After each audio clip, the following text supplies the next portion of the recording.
Hi, everyone. Welcome to today's webcast, How to Gate, Watch, and Guard Your Data Everywhere. My name is Stephanie Cabina, Global Webinar Program Manager at Symantec, and I'll be the moderator for today. Before we get started, I would like to go over a few basic housekeeping tips. If you have a question anytime during this webinar, please submit it using the Ask a Question button located on the bottom of the player. Your question will be addressed during the QA session at the end of the presentation, time permitting. There are additional resources for you to check out in the Attachment tab at the bottom of the player. You can download the slide deck from this presentation as well as other resources anytime.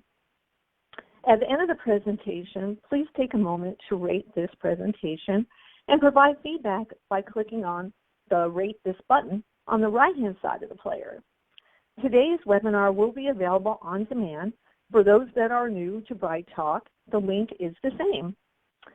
Okay, so presenting today, we have Sunil Chowdhury.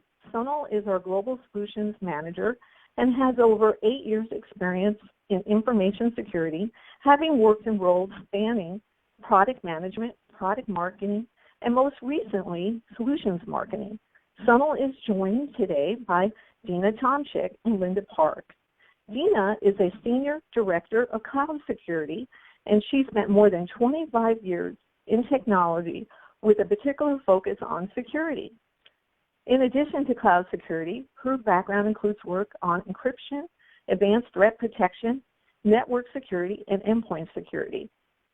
Linda Park is a Senior Product Marketing Manager and has worked in the tech industry for over 16 years and is an industry expert on data loss prevention. Without further delay, I'm going to pass it over to Sunil. Sunil, please get started. Great, thanks, Stephanie, and welcome everybody. So, over the course of this webinar, we're going to cover a range of topics. We're going to start by setting the scene, as you can see here on the agenda, talking about kind of what we're seeing happening in the world of data security, the landscape, and particularly some of the challenges. And then what we'd like to do is kind of introduce to you a way of thinking about how you can manage information and really getting to a model that we call intelligent information protection. And really that's about bringing together a range of technologies and actually using those technologies in combination to give a better solution than actually implementing a number of point solutions. Having done that, we'd then like to spend a little bit of time talking to you about some new innovations that we've recently launched here at Symantec, particularly around how you can manage information protection in the cloud, but actually as we go through and explain that, you'll see that extends beyond information protection as well. As we get close to wrapping up, we'll show a demonstration of that technology in action, as well as then leading through to some recommendations. And as Stephanie said at the start, we'll have time for questions and answers. So let's look at some of the data security landscape and some of the challenges that we see there. So I think what's really interesting, and actually this applies whether you think of risk management, information protection, or even from a threat point of view, that more often than not, the thing that's at the heart of what's valuable to your organization is actually the data. And you know, we can just think ourselves of the data breaches which grab headlines. You know, fundamentally, the goals that attackers or indeed your major stakeholders care about is the data within your organization. And there's a number of challenges to keeping data safe. And if we kind of work our way around the slide starting at the left, so one of those is we've seen a phenomenal growth in the amount of data. You know, between 2010 and 2015, data grew sixfold, and we're predicting that actually it's going to grow 5.6 times again from 2015 to 2020. Put that into context, over a decade, that's a 34 times increase in the amount of data that's out there. And so we just know ourselves, the systems we had to manage data maybe 5 years, even 3 years ago, may have then grown beyond the capacity those systems were designed by. And that whole volume gives us some challenges. And particularly on lines of point, if you haven't got a good handle on how you're managing data today, then you really need to focus on this, because that's a problem which is only going to accentuate. The second area is around actually where do we see data being stored. And data has moved from traditionally being within the scope of an organization with the perimeter to actually being everywhere. As consumers, in our social lives, we're used to accessing things remotely and mobilely, and we're seeing the same for enterprises. And we see the stat, 48% of enterprises are using cloud productivity and email products. But for example, I know in an earlier research we were looking at was, I think, research from Gartner, where they were looking at organizations who said they were interested in either using or adopting Office 365, for example, and that was placed at 78%.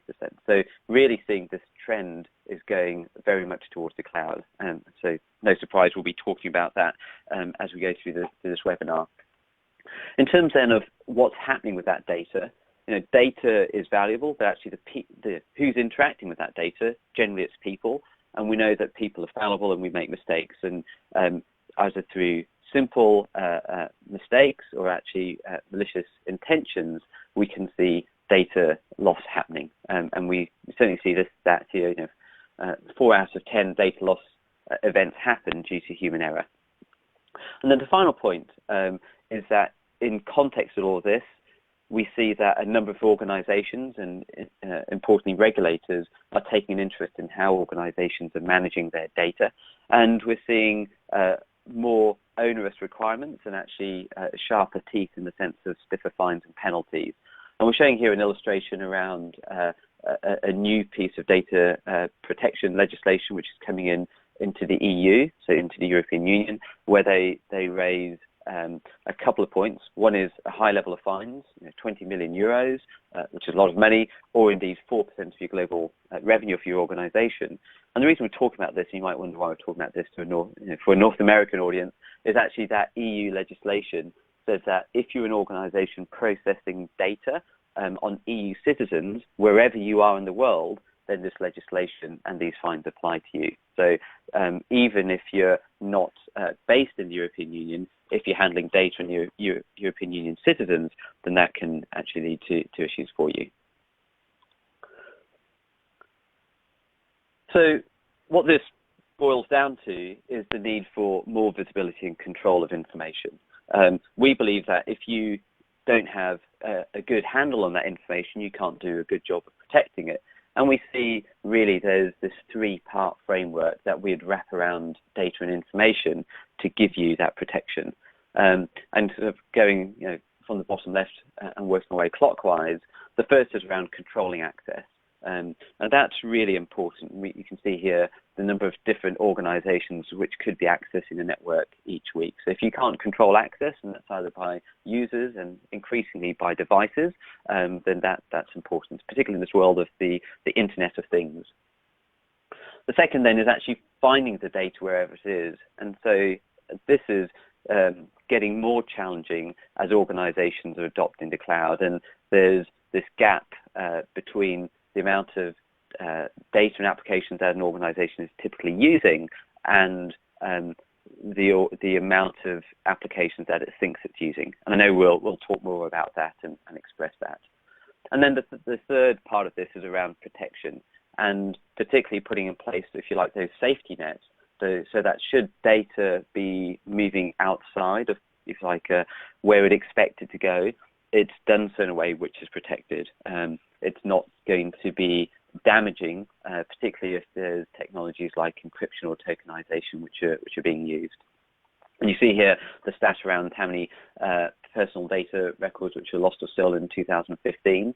The other thing I think which is interesting is there's research from IDC which shows that the amount of mobile workers in the US is predicted to grow to about 105 million by 2020, which is just under 3/4 of the US workforce. And so we see then in Semantics that actually the way to manage information is to take a comprehensive view. It's not to just look at a particular part of this wheel, but to look at everything in the round. And really, we see a vision to allow people to access the right data anywhere by controlling access to that data, monitoring the flow of that data, and actually keeping it out of the wrong hands. And you can see how these technologies set up for that. What I'd like to do now is just talk through some of the kind of key questions or key concerns we think you should be asking these areas as we kind of introduce our framework, and then we'll be able to look at, in a bit more depth at some of the technologies we have to help. So as I said, we'll look at some of those key questions and challenges. First, around control, and I think at the heart of it is this question: so who or what is accessing my network, apps, and data? And maybe I'd underline the word what, particularly as we're thinking of the world of the Internet of Things. More often than not, we're seeing devices having the ability to connect into your organization, maybe sharing data within your extended network. And these could be things like smart devices, even network-enabled printers, building controls such as thermostats, and so on. We're seeing a number of these devices. So how do you know that those devices which are coming in to interact with your systems are legit and the ones that you'd expect to? The second area then is around visibility. So in order to achieve this goal of protecting companies' data and ensuring compliance, really it comes down to if you can't see it, you can't protect it. If you can't see where your data is, if you can't accurately discover and classify it, then there's the risk that data which you don't mean to will be leaving your control or be going to people who ideally you wouldn't want to see that. And then the third area is around protection. So whilst you can have a great plan, we all know that plans change as soon as they come into being. The minute we start operating that plan, then we expect things to change and we have to be adaptable. And with information protection, we may have a great policy, great controls, great access controls, but even still, we know we have people in the process and people can make mistakes. And so we may end up emailing a sensitive file to the wrong person. So what protection can we apply to ensure that should those mistakes happen, that the data is still safe? And there's a good pragmatic reason here. We talked about some of the legislation challenges. If you can prove data is protected, then actually the need for disclosure gets much reduced. So we wrap this up in an information protection framework, which you can see here, really about how you can protect, control, and provide visibility of your data across any location, across any device, and into every type of cloud. So as we go through, and we kind of talk into more specific technologies, maybe I'll ask you to kind of bear this framework in mind. We'll certainly revisit it at the end as well. But what I'd like to do now is, as I mentioned at the start, there's a sort of new solution that we're bringing out. So this is a collaboration between our data loss prevention technologies and our cloud SOC capability, which Dina and Linda will cover in a bit more detail from now. But maybe, Linda, if I can hand over to you and you can start taking us on this journey.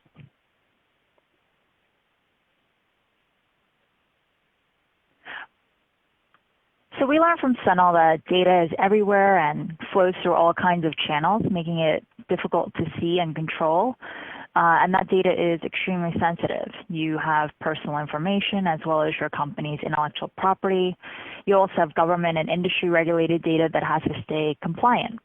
And today all this information is directly accessible from our mobile devices, the cloud apps on those devices, all of which are optimized for collaboration and ease of use, which can be a double-edged sword for corporate IT and security teams, because that collaboration and ease of use also makes it really easy for sensitive data to be accidentally exposed in both, sanctioned and approved applications as well as unsanctioned applications, which are oftentimes outside of view and control of IT and security. So we're going to take a deeper look at the problem of shadow IT.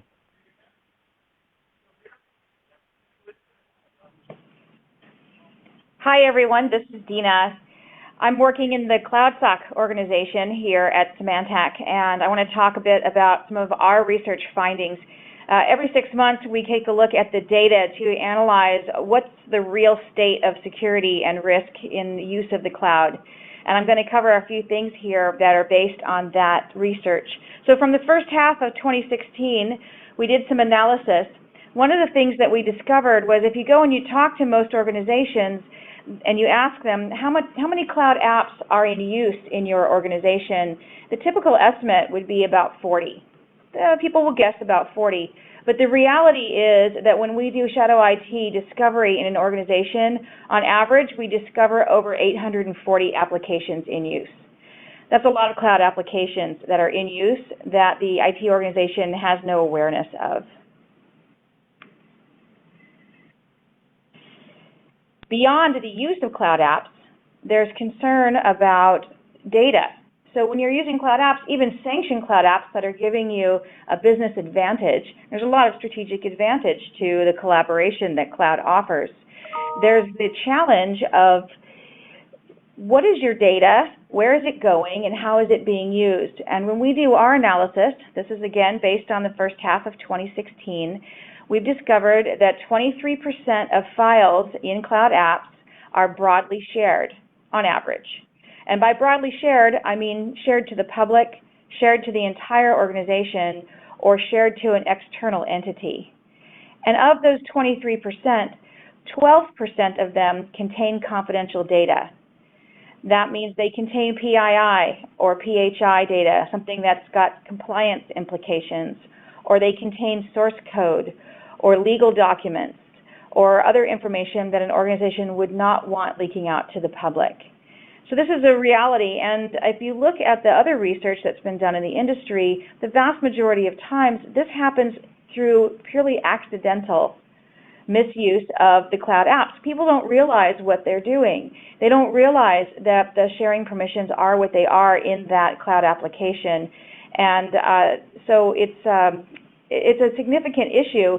It's an issue where you've got bad actors who are going after it, but you also have the issue of accidental use. So what can you do?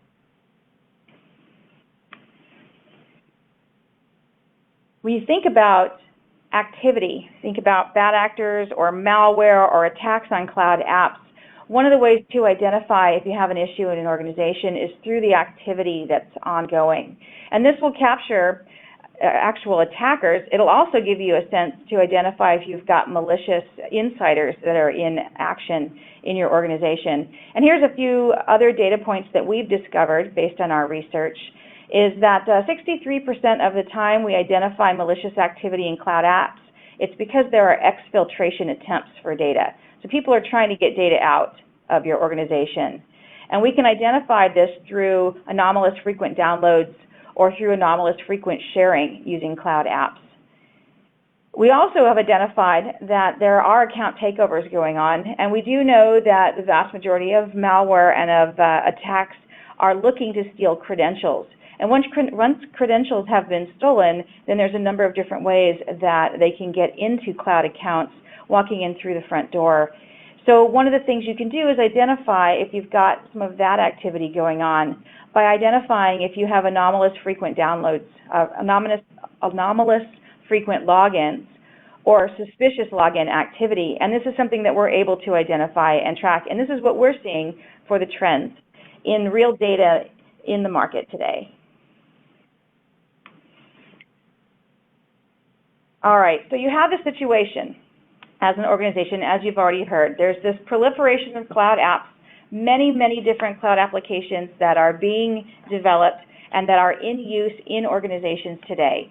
Some of them are sanctioned by the organization and some of them are not. They're certainly very useful for collaboration, and organizations and employees are taking great advantage of them. They're also taking advantage of this proliferation of endpoints. So they're using public Wi-Fi, they're using their own devices, they're taking their laptop out of the organization, they're working from home offices, they're working from pretty much anywhere. And when it comes to cloud apps, you do have the ability to go direct from net to a cloud application and to an account that's owned by your organization. And there's data that's moving around. We like to refer to this as shadow data. This is that data that lives out in the cloud and you may or may not have any kind of visibility over as an organization. And this is the challenge. This is that 23% of files that are broadly shared out in the cloud, 12% of which have confidential data connected to them. And so how does an organization keep track of this? How do you enable the great benefits of collaboration with the cloud and yet secure your information and keep it safe?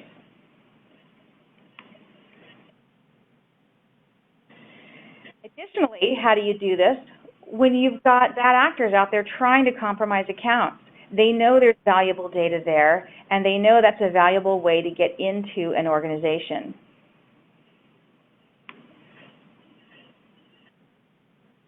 Well, as we like to say, the cloud is not an island. No cloud app is an island, and the cloud itself is not an island. It needs to be part of a holistic strategic approach to protecting your organization. And so we're really glad to be able to announce and to share with you an excellent solution that combines visibility and control over cloud app use and extends your DLP capabilities, the extensive enterprise class market-leading DLP capabilities from Symantec. So with our solution, you can extend your DLP that covers all of your existing infrastructure with a very extensive solution that extends out to many, many cloud apps, including very popular sanctioned apps like Office 365, Google, Box, Dropbox, or Salesforce, and many, many more.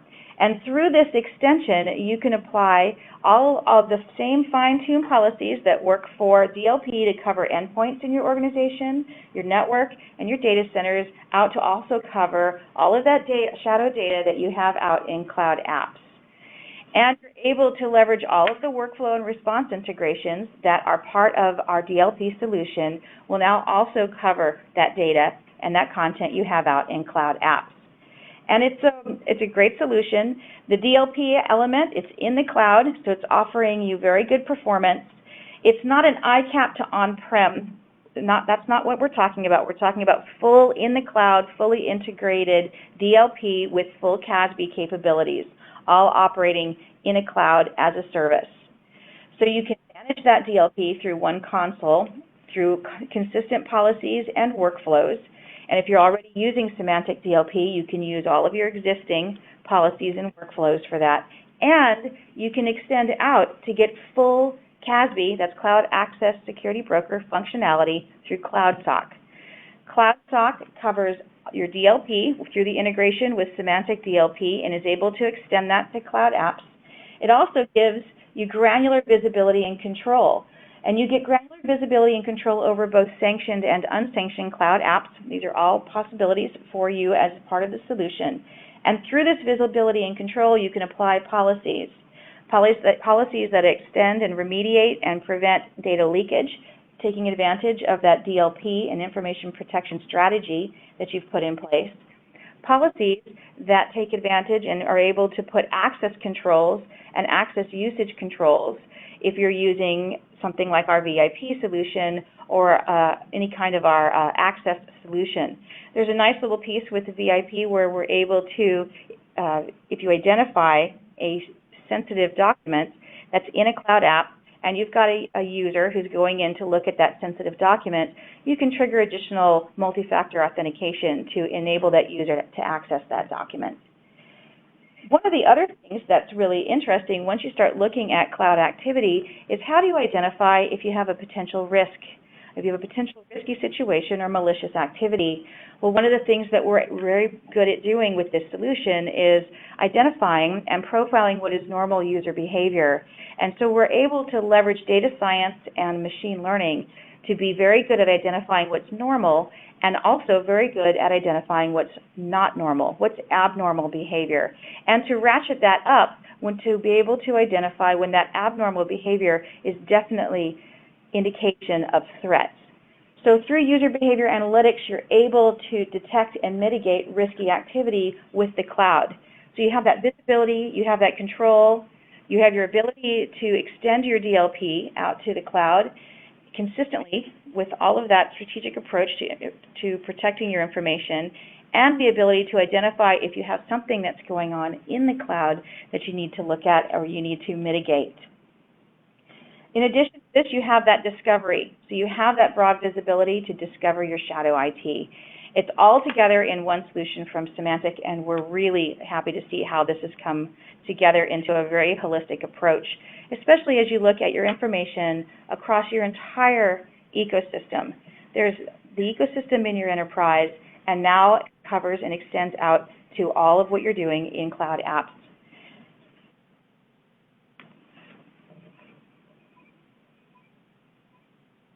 This comes together with visibility over shadow IT, granular control over your sensitive data using the DLP, and protection against malicious attacks. So all in one integrated experience. You get one console. And through the integration efforts here at Symantec, we're pulling all of these pieces together because nothing is an island, and the more you can put the pieces together, the more effective you're going to be at protecting your organization. So that is connecting solutions such as DLP, extending them out to the cloud application environment, making connections between cloud activity and being able to control shadow IT usage through integrations with your secure web gateway, and other integrations that come through the Cloud SOC platform when you're using cloud apps. Our idea is we want to enable customers to get all the benefit that they can out of cloud app usage and also to protect their organization. Now, our DLP solution is market leading for a really good reason, and there's a lot of great work going on here, and I think now is a good time for us to dive into some of the special capabilities from the DLP that now extends out to the cloud and across your organization. So Linda, I'm going to hand this over to you so that you can go in. Thanks, Ina. So in addition to the data science technology that sits behind our CASB, we also use DLP content detection technologies to be able to identify that sensitive, personally identifiable information, the intellectual property, all of the regulated data. And we're doing that with a combination of different detection technologies that's able to recognize all types of information. So we're leveraging what we call describing, fingerprinting, machine learning, as well as image recognition technologies. And really what these do gives you lots of flexibility around the types of information that the system can identify across many different channels. So describing is the simplest form of detection. It's where you're describing to the system what you're actually looking for. So you look at things like keywords, regexes, lexicons, which are a list of words and phrases. Fingerprinting is a very sophisticated form of detection, and you can protect structured as well as unstructured data. So anything with rows and columns of data, or unstructured data that lives in Word documents, PDFs, etc. And there we're looking for exact or partial matches on data sources and documents that we've indexed with the technology. So here we see an example of how our fingerprinting technology works. You're able to take an extract from customer database, which is a very common scenario. You take the first name, last name, and social security numbers. With the technology, you're able to create a profile or fingerprint, add that to a policy, and then you can run that policy across many different channels and compare any document that you detect against that profile and identify any exposures of regulated information, for example. Okay. And the last two technologies that we talked about were machine learning as well as image recognition. With machine learning, that gives you the ability to identify information that you may have never seen before. pieces of data that are really difficult to describe to the system. So you're able to use a model that calculates similarities of documents against what you've told the system is confidential or sensitive. So again, this is really ideal for information that's highly distributed, changes frequently, and is really difficult to describe. Form recognition is a way to detect images stored in form documents, which is really common in the healthcare industry as well as finance and insurance industries. And this is going to give you the ability to process images to catch and stop any data that may otherwise go undetected in a scanned or photographed form. So working together all of these detection technologies gives you the ability to accurately find sensitive data in any form or across any channel. And ultimately, it's going to minimize the amount of effort that you spend on reviewing incidents or security events, and minimize the burden on your corporate IT and security teams. Okay, and so with that, I think we're going to jump into a demo of the solution that Dina described. Great, thanks, Linda. I think what it would make sense to do now is we've got a short 2-minute demonstration as a video, which will show you everything that we've just discussed. And I think it's quite a useful way. I think Dina was talking about how you can use something like the cloud stock capability to look to find things like shadow data and granularity, and Linda was giving an insight into some of those detection capabilities, but also how they can combine together and you get that combination of the policy with that visibility. So why don't we just go ahead and roll that video. Introducing Symantec Data Loss Prevention Cloud and Symantec Cloud SOC. Meet Ben. He's working on a top-secret acquisition for his company, and the big news is ready to be announced, but he needs to run the press release by the CFO. Ben syncs the file to his cloud storage app and attempts to share the file. But sharing immediately gets turned off. Let's explore what's happening behind the scenes.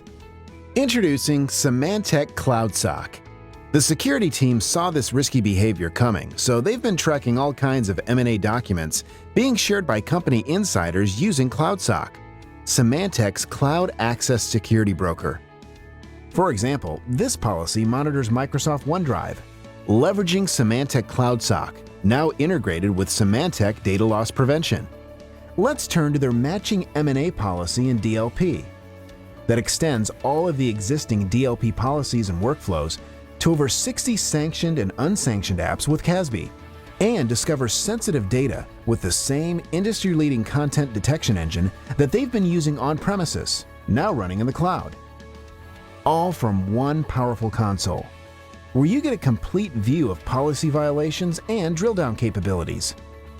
So you get the right information at the right time, like matches on sensitive data policies, highlighted content found in documents, and relevant context on events and users, so you can respond quickly and stop data leaks and breaches before they happen. Learn how you can uncover data loss blind spots in cloud apps with Symantec DLP Cloud and Cloud SOC.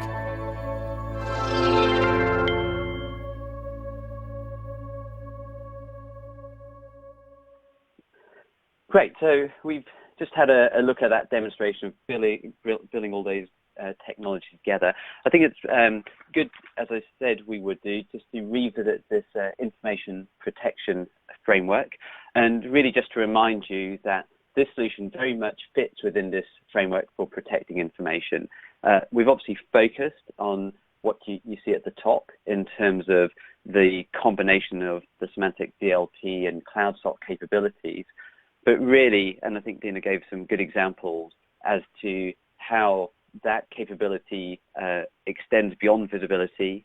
There's elements of protection which are built in, and being able to combine things like DLP policies with protection technologies like encryption, for example. But also Dina, you gave a little insight as well into how things like Semantics, VIP, so validation identity protection technology, can integrate as well, so that in certain applications you can then start looking for a multi-factor authentication experience. I think it also goes without saying that, you know, a key part of this is also around threat protection. We know that data is not just at risk for our own internal actions. We know there are external threats to that data too. And there are some capabilities already within things like CloudSock to help identify things like malicious activity. Of course, Symantec has a whole range of technologies and capabilities and services which can help organizations block, detect, or respond to advanced threats. And we won't go into that detail here, but if that's something you're interested in, then you'll certainly find more information about that on our website as well. So hopefully I think this has shown the framework, helped you understand our approach to protecting information, but also showcased this combination of some capabilities within Symantec and how that combination allows for a much richer way to protect particularly cloud data, and do so in a very integrated way.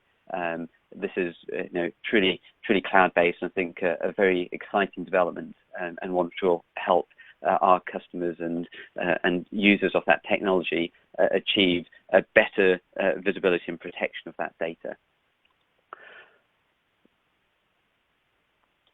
What I think it'd be good to do as well is just to leave you with some recommendations, because I think it's always easy to think about technology, and if I put some technology, then that solves the problems.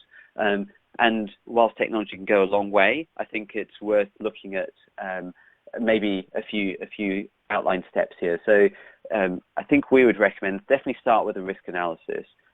We know the world is changing. We saw at the start of this presentation, the amount of data is changing, the location of that data is changing, the way our staff are using that data, and our own perception as to where that data is and what the reality is, means that our own understanding of our data exposure, of the risk that threats pose to us, or indeed where our compliance requirements and risks relate, may be different to what we thought they were. So actually this process of reviewing those risks, understanding those implications, is a great place to start.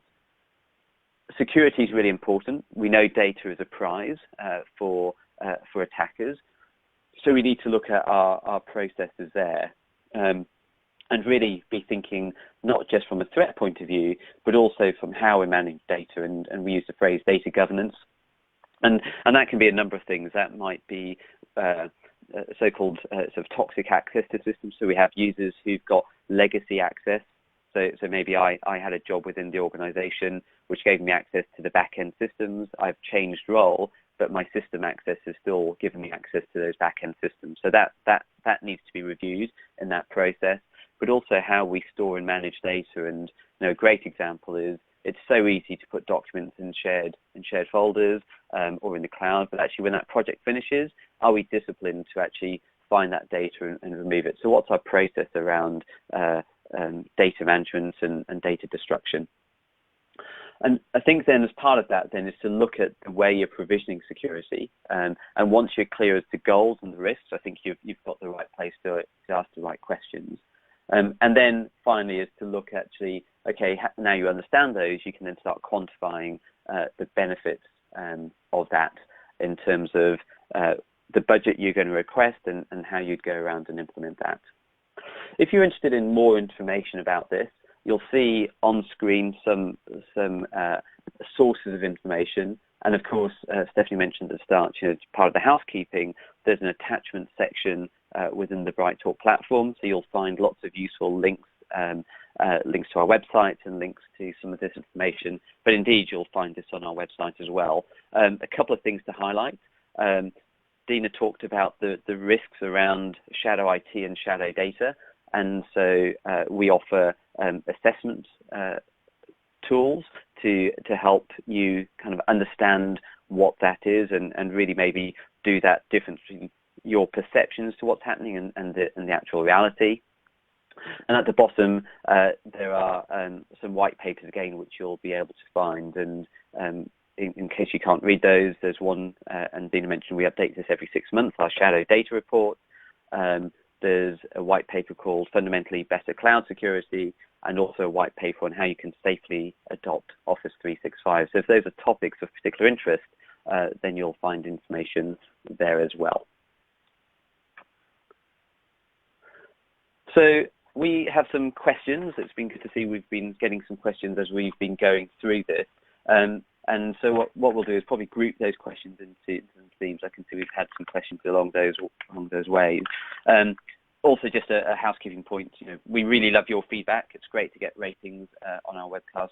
Do both give us a rating and give us some comments, because that makes sure we're providing the right content to you. So if you haven't already done that, just as we go into his questions, if you want to ask any questions, now's a great time to type those, but also do think about those ratings, and we can go from there.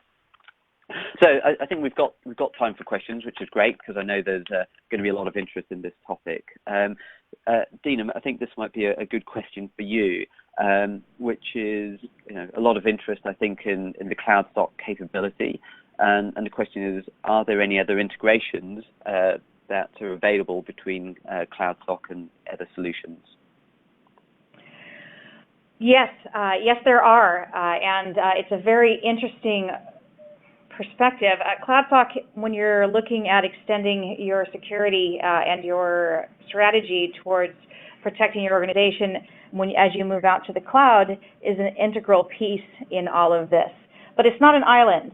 So we went over the integration with Symantec DLP earlier in our presentation here, and you can imagine this, all of that work to discover data and to know what you have that's sensitive everywhere in your organization is covered through CloudSock. So that's a very good integration, and that's what we wanted to highlight today. But we also have an excellent integration that's very unique in the industry when it comes to shadow IT. So shadow IT, as I mentioned earlier, is that use of cloud applications that the IT organization may or may not have any knowledge or visibility over. And it's very good to be able to identify where you've got shadow IT in use. And there's a number of different ways that are typically this is performed. It's through an analysis of log data from firewalls and from proxies, and your secure web gateway is a great source for that. One of the things that's unique about Symantec is we have an integration within our system so that we can take a look at endpoint logs thanks to the SEP manager capabilities, which gives it added visibility over those roaming and remote users that have use of cloud apps that may never go back through those other sources of information. So you get a little bit more visibility thanks to that integration. There's a similar integration with the DLP and agent also in place, so that gives you added visibility for discovery of the use of shadow IT. But once you discover it, then what do? Well, in a lot of situations, that's the end of what the solution is that's available, but not with Symantec, because we have an integration between CloudSock and the Proxy SG. So anyone who's using Proxy SG for their secure web gateway can take advantage of an intelligence feed, the app feed from CloudSock, and they can put controls in place that are fed by this intelligence feed to be able to control the use of shadow IT. So they can identify there are applications that they want to be alerted if there's use in play, or they have applications that they want to simply block use because they do not believe that they are appropriate for business use. And one of the nice things about the intelligence feed in this integration is we track, I think at this point it may be up to about 18,000 different applications, and we track over 60 different business attributes for these applications. So we assign a risk rating. So we're able to help our customers identify if there are applications that are just not appropriate for business use, or if there are specific risk attributes that they want to control for. So say, for example, they're not going to approve use of cloud apps that do not meet certain compliance requirements. This is something that they can do through that integration. So it's visibility and knowledge, but it's also automated control, taking advantage of the integration with the Proxy SG. We also have that integration with VIP, with the access management aspect that I mentioned earlier. So that's a very nice feedback where you got your access and access controls. And with CloudSock, you can allow certain things to be performed by users who are connecting through a certain type of endpoint, certain type of access or location. But you also have that nice integration where if they access a file that through the integration with DLP we've identified as being sensitive content, you can get that feedback loop to add additional multi-factor authentication as a requirement for access. And then taking it beyond that, we also look at, all right, encryption. Encryption is another key part of information protection. So we've been working on integrations in that area as well, and there's a nice integration between Symantec DLP and the CDP. This is the Cloud Data Protection solution as well. So you can take advantage of putting those two capabilities together to help add encryption into the mix and improve the protection of your data. It's really looking at the whole thing not from a piece parts perspective, but from a holistic perspective. As an organization, you have information that you need to protect, but you also want it to be available to your employees and to your users so that you can help move the business forward and be more successful. So the more you can put this together into an integrated solution to solve the problem, rather than focus on what an individual island of technology might be, the better off and the more effective you're going to be at protecting your organization. Great, Dina. Thank you very much for that. That's a very comprehensive answer, and I think some great examples there as to that integration.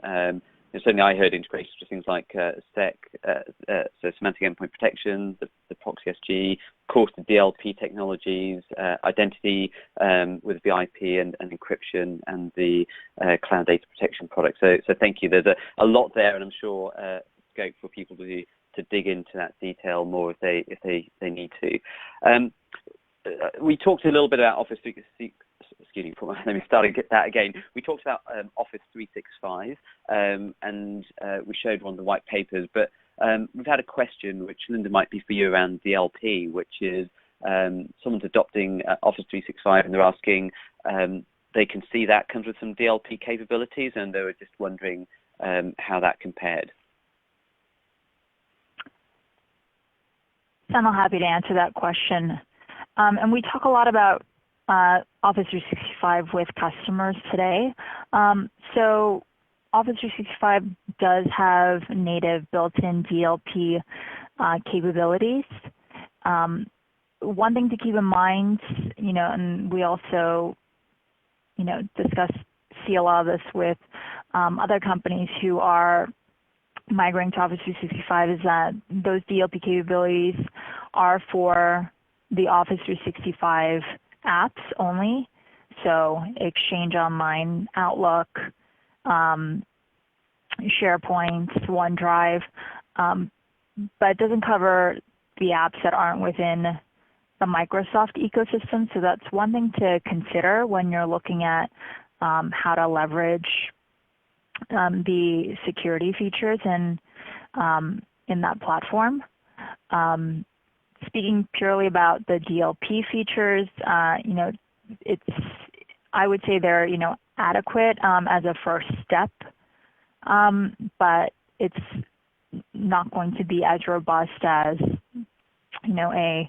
an enterprise DLP solution, especially when it comes to being able to detect, many different types of data, like we had, walked through earlier in the webinar.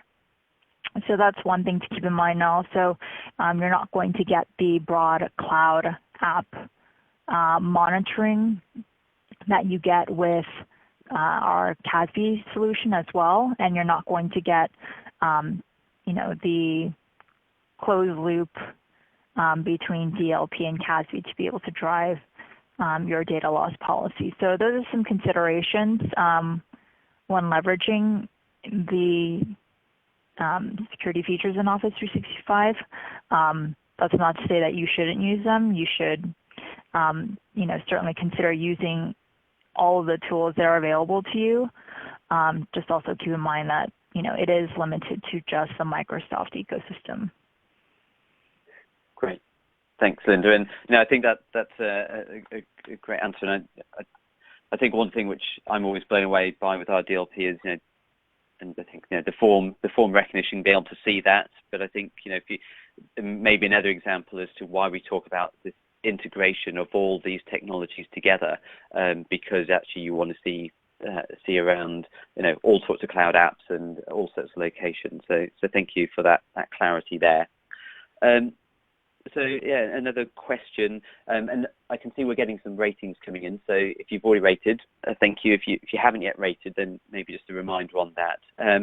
A question, I guess, Dina, this would probably for you. It might be for Linda. It's about DLP policies, but it's could we use another CASB solution that could then take advantage of Symantec DLP policies?